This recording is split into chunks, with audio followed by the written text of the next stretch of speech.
Bonjour à tous et bienvenue sur la chaîne. Cette semaine, on va voir comment créer un objet creux sous Fusion 360 ou sous Cura. Allez, jingle.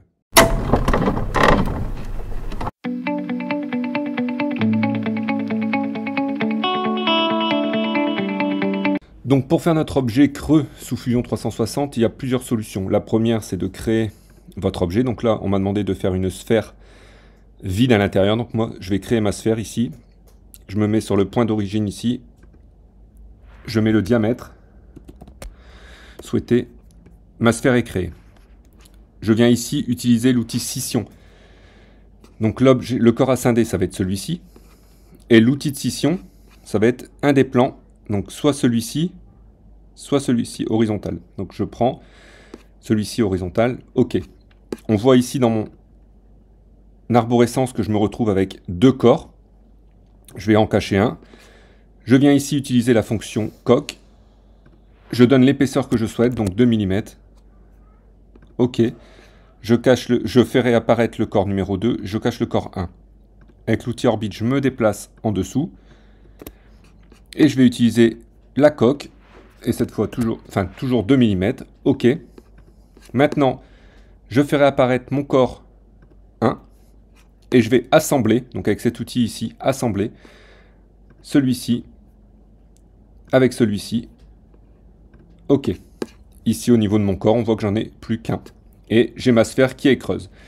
Maintenant, deuxième solution, je vais créer ma sphère. Donc, sur l'origine, comme ceci, de 50. OK. Je vais faire fichier enregistrer. Sphère. Fichier exporté. Donc, je le demande en STL. Donc ma sphère va s'exporter, l'ordinateur va travailler un petit peu. Donc je suis venu sous Cura vous mettre le fichier sphère que j'ai enregistré en STL. Donc là, si je fais un découpage, pardon, hop, je ferme ça. Ici au niveau du remplissage, on va choisir 0. Donc on va avoir quelque chose de creux. Donc si je découpe et que je viens dans mon aperçu ici, je vais vous zoomer ça, on voit quelque chose de creux. Maintenant, si vous voulez une épaisseur particulière, il suffira de mettre 0 au niveau du remplissage. Ici, 0%. Et au niveau de la paroi, on va demander une paroi de, par exemple, de 5 mm. Je ferme. Je découpe.